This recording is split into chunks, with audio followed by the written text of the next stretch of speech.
हर हर महादेव। ओम श्री गणेशाय नमः। आप सभी को सकट चौथ की हार्दिक शुभकामनाएं। आज की इस वीडियो में मैं आपको सकट चौथ की बहुत ही आसान और सरल पूजा विधि शेयर करने वाली हूं। सकट चौथ के दिन भगवान गणेश जी की पूजा किस विधि से करनी चाहिए, किन किन बातों का ध्यान रखना है, कौन कौन सी गलतियां आपको नहीं करनी है, इसीलिए आप इस वीडियो को पूरा जरूर देखिएगा। वैसे तो किसी भी पूजा का शुभ आरंभ गणेश भगवान की पूजा से ही होता है, लेकिन आज का दिन तो मुख्यतः गणेश भगवान को ही समर्पित है। इसीलिए आप गणेश भगवान की पूजा में कुछ ऐसे काम हैं जो बहुत अच्छे से ध्यान में रखिएगा। आप जब भी गणेश भगवान की पूजा करें, ये दो विशेष काम आपको करने हैं। पहला, उनके समक्ष फूल के साथ दुर्वा भी आप जरूर अर्पित करें। दूसरा, उनका स्मरण करते हुए उनकी स्तुति का आप जाप कर ले। गणेश भगवान की स्तुति करने से उनकी पूजा का संपूर्ण लाभ आपको मिल जाएगा। अगर गणेश भगवान की पूजा में आप केवल दूर्वा दल चढ़ाकर ही पूजा पूर्ण मान लेते हैं तो यह आपकी बहुत बड़ी भूल है। दरअसल दुर्वा चढ़ाते हुए आपको दुर्वा अर्पित मंत्र का जाप भी साथ में जरूर करना चाहिए। यह मंत्र है गजमुखाय नमः। इसके साथ ही गणेश भगवान जी को प्रसन्न करने के लिए कुछ वनस्पतियों को भी चढ़ाने का विधान है। जैसे भगवान को आप बेलपत्र, धतूरा और सेम का पत्ता भी अर्पित कर सकते हैं। समी का पत्ता भी अर्पित कर सकते हैं। मान्यता है कि जो वनस्पति उनके पिता यानी कि भगवान शिव को प्रिय है, वे गणपति जी को भी प्रिय होती है। यदि आप उनकी पूजा में वनस्पति चढ़ाने के बाद उनकी स्तुति का पाठ कर लेते हैं तो आपको सभी प्रकार के पुण्य लाभ की प्राप्ति हो सकती है। अब जानते हैं सकट चौथ की पूजा के बारे में, क्योंकि देखिए ये एक बहुत बड़ी पूजा होती है।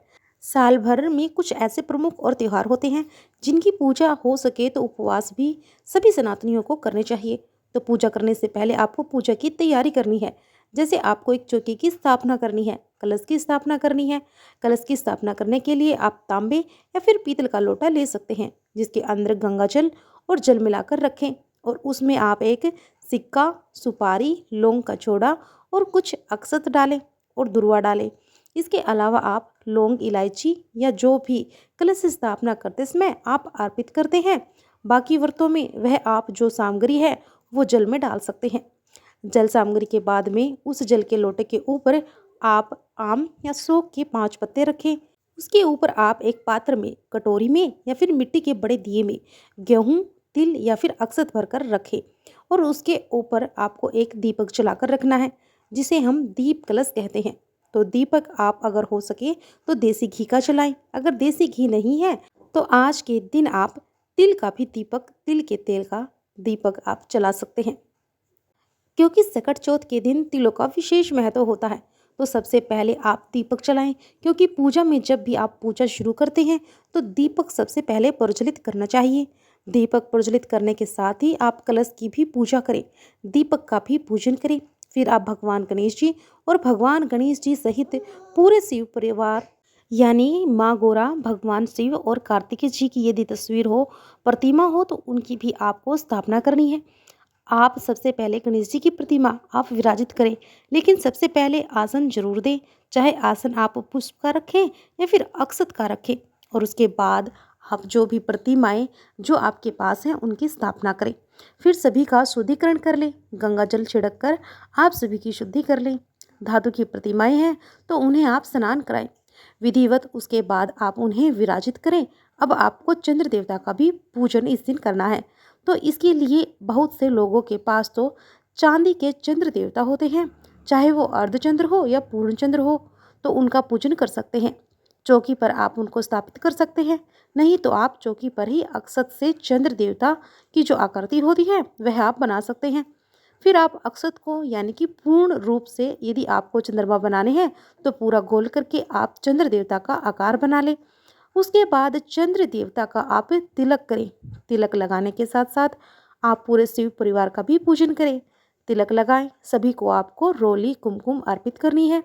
ध्यान रखिएगा, भगवान शिव को आपको चंदन अर्पित करना है। माता पार्वती को, जिन्हें हम सकट माता या फिर चौथ माई के रूप में भी पूजते हैं, उनका आप श्रृंगार करेंगे। और श्रृंगार करने के अलावा जो भी भोग पकवान आपके यहाँ पर आपकी मान्यताओं के अनुसार अर्पित किए जाते हैं, जैसे कि बहुत सी जगह पर तो तिल और गुड़ से बने हुए जो लड्डू होते हैं वह अर्पित किए जाते हैं। तिलकुट जिसे कहते हैं, या फिर बहुत सी जगहों पर जो खोया तिल आदि हैं उन्हें मिलाकर जो मिठाई है वह अर्पित की जाती है। कुछ जगह पर तिलकुट का पर्वत बनाया जाता है। कुछ जगह पर तिलकुट से एक बकरे की आकृति बनाई जाती है, तो उसकी बलि दी जाती है, यानी उसे काटा जाता है और फिर इस तरह से वह प्रसाद रूप में सभी को बांटा जाता है। तो आपके घर में जो मान्यताएं हैं, सो पुरानी परंपराएं आपके घर में चली आ रही है, आप उसके अनुसार ही पूजा करें।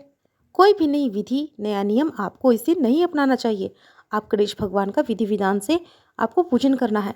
पूजन सामग्री जो भी आप अर्पित करें, ओम श्री गणेशाय नमः या फिर ओम गण गणपताय नमः, इस मंत्र का जाप करते हुए आपको पूजा सामग्री भगवान गणेश जी को अर्पित करनी है।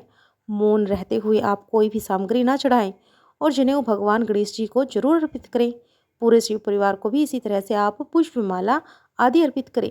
आज के दिन काले सफ़ेद तिल के लड्डू बनाए जाते हैं, या कुछ लोग केवल सफ़ेद तिलों के भी लड्डू बनाते हैं। तो जो भी सामग्री आपके पास भोग की है, जो भोग आपने बनाया है, उसे भी आप मंदिर में रखें और उसके बाद आप भगवान का ध्यान करते हुए गणेश भगवान जी से अपने द्वारा की जाने वाली पूजा को स्वीकार करने का आग्रह करते हुए, निवेदन करते हुए पूजा प्रारंभ करें। अब पूजा करते हुए मंत्रों का जाप करना चाहिए। उसके बाद हाथ में थोड़े से तिल या फिर अक्षत लेकर आपको व्रत की कथा पढ़नी या फिर सुननी चाहिए। आज के दिन तिलों का तो महत्व है ही। तिलों का भोग भगवान को अर्पित भी किया जाता है और लोगों को दान भी दिया जाता है तिलों का। तिलों के अलावा मौसमी वस्त्रों का भी, मौसमी फलों सब्जियों या फिर जो भी आपकी सामर्थ्य हो उसका दान भी आप इस दिन कर सकते हैं। तो दान की सामग्री भी आप मंदिर में रखें, साथ साथ कुछ दक्षिणा भी चढ़ाएं। चंद्र देवता की जो आकृतियाँ आपने बनाई हैं या जो भी चांदी के चंद्र देवता हैं उन्हें भी धूप दीप दिखाएं और ओम सह चंद्रमसि नमः इस मंत्र का आप जाप करें। आज के व्रत में ब्याना भी निकाला जाता है। तो ब्याने के रूप में श्रृंगार की जो भी सामग्री भेंट स्वरूप देने चाहती हो, वस्त्र, दक्षिणा, फल, मिठाई और तिल के लड्डू, तिल से बना हुआ कुछ भी व्यंजन, चाहे मिठाई हो या तिल के लड्डू हो या फिर तिलकुट, जो कुछ भी आपके, तिल की खीर भी बहुत से लोग बनाते हैं। तो आज के दिन आप तिलों का जो ब्याना है वह भी आप जरूर निकाल कर रखें। उसके बाद ब्याने को माथे से स्पर्श कराकर जिस भी परिवार में आप सुहागन महिला को या फिर अपने परिवार की जो भी बड़ी आपकी सासू माँ, जेठानी आदि हैं, तो उन्हें आप यह ब्याना भेंट स्वरूप दे सकती हैं। कथा समाप्ति के बाद आपको आरती करके फिर भगवान गणेश जी को तिलकुट का भोग लगाना चाहिए।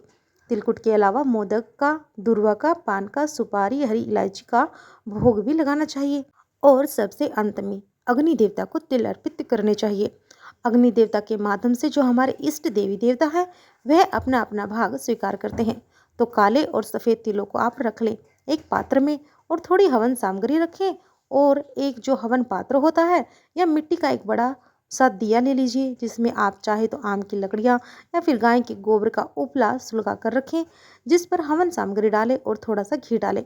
उसके बाद लौंग का जोड़ा घी में डुबोकर फिर 5, 7 या फिर 11 या फिर 21 बार तिल और घी मिलाकर, हवन सामग्री मिलाकर आहुति दे। इस तरह से अग्नि देवता जो आपके द्वारा अर्पित किया गया भोग है वो स्वीकार करते हैं। तो माना यह जाता है कि हमारे इष्ट देवी देवता, हमारे आराध्य देवी देवता तक वह भोग पहुंच जाता है। तो अग्नि देवता को आप इस प्रकार तिल समर्पित करें। सबसे अंत में जल का छींटा देकर हाथ जोड़कर सच्चे मन से गणेश भगवान जी की पूजा में या व्रत में कुछ कमी रह गई हो, कुछ भी गलती हो गई हो, तो उसके लिए सच्चे मन से समायाचना करें। फिर जो भी भोग प्रसाद है वो अपने परिवारजनों में सभी लोगों में बांटें। सभी को तिलक भी लगाएं, खास तौर पर यदि आपकी संतान है, क्योंकि संतान से जुड़ा हुआ यह व्रत मुख्यतः है। तो संतान को भी आप हो सके तो शाम की पूजा में सम्मिलित जरूर करें, उन्हें कथा का श्रवण कराएं और भगवान गणेश जी को आप जो भोग लगाते हैं वह अपनी संतान के माध्यम से उन्हें भी जरूर चढ़ाएं। अगर कोई निसंतान महिला सकट चौथ का व्रत रख रही है तो उन्हें भी आज के दिन संतान प्राप्ति की कामना से भगवान गणेश जी से प्रार्थना करनी चाहिए। इस तरह से सकट चौथ की जो पूजा है वह संपन्न होती है। लेकिन पूजा तभी संपन्न मानी जाती है जब चंद्र देवता को अर्घ्य दिया जाता है। चंद्र देवता का पूजन तो आप कर ही चुके हैं, अब बारी है चंद्र देवता को अर्घ्य देने की। तो इसके लिए आप एक लोटा जल भरकर उसमें थोड़े से काले सफ़ेद तिल मिलाकर डालें, सफ़ेद पुष्प डालें, थोड़ी शक्कर या गुड़ डालें और उसके बाद होम सहज चंद्रमसे नमः कहकर चंद्र देवता को आपको अर्घ्य देना है। छत पर, बालकनी में या फिर जहाँ से भी खुले आसमान के नीचे आप अर्घ दे सकें, वहाँ पर आपको चंद्र देवता को अर्घ देना है। पूर्व दिशा की ओर मुख करके आपको अर्घ देना है।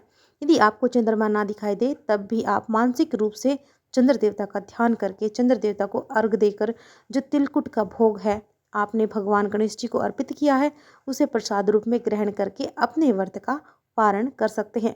क्योंकि अगर आपने व्रत निर्जला निराहार रखा है तो सबसे पहले आपको थोड़े से तिल और गुड़ खाकर या जो तिल के लड्डू हैं उन्हें ग्रहण करके प्रसाद रूप में फिर आपको जल पीना चाहिए। उसके बाद आपने जो भी फलाहार ग्रहण करना है वह आप कर सकते हैं। ध्यान रखें, जहाँ तक हो सके इस व्रत में नमक का सेवन करने से बचना चाहिए। अगर बहुत आवश्यकता हो तो सेंधा नमक का सेवन आप कर सकते हैं। इस व्रत में तिल, गुड़ और लड्डू आदि के अलावा आप दूध से बनी मिठाइयों का, सभी तरह के फल, जूस, मिठाई, मेवे और इनके अलावा शकरकंद का और मूंगफली का भी सेवन कर सकते हैं। इस तरह से आप सकट चौथ की पूजा कर सकते हैं। जो भी पूजन सामग्री या जो जल आदि है, जल के अंदर रखी हुई जो जल सामग्री है उसका विसर्जन आपको अगले दिन सुबह पूजा करने के बाद ही करना चाहिए। चौकी भी आपको अगले दिन ही हटानी चाहिए। तो यह थी आज की वीडियो। अगर आपको यह जानकारी पसंद आई हो तो वीडियो को लाइक करके शेयर अवश्य कीजिएगा। अगर आप हमारे चैनल पर नए हैं तो हमारे चैनल को सब्सक्राइब जरूर कर लीजिए, क्योंकि आपको हमारे चैनल पर 30 त्योहारों की सारी जानकारियाँ मिलेगी और कथाएँ भी आपको सुनने को जरूर मिलेगी। तो जल्दी से हमारे चैनल को सब्सक्राइब जरूर कर लीजिएगा। हर हर महादेव।